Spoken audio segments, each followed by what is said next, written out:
The Pope has nixed plans to have Mass at St. Peter's on Holy Thursday, which has gone back quite a while, and instead we'll be having services at a local juvenile detention facility and wash the feet of the inmates there. It is tradition to have the Pope,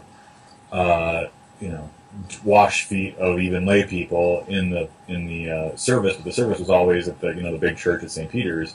Now he's actually going to a real live juvenile detention facility to do this, and it's part of a broader sort of MO for him thus far. In this early stage of being willing to break with tradition in order to be more Christ-like. So be more simple, be more of service, be more of a pastor, less of sort of a monarch or a king or a president or authoritative figure, and more of a servant, somebody that's willing to interact with his people.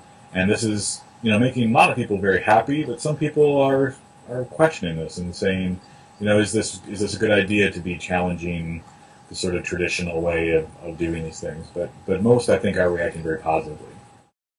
I think it's an absolute breath of fresh air.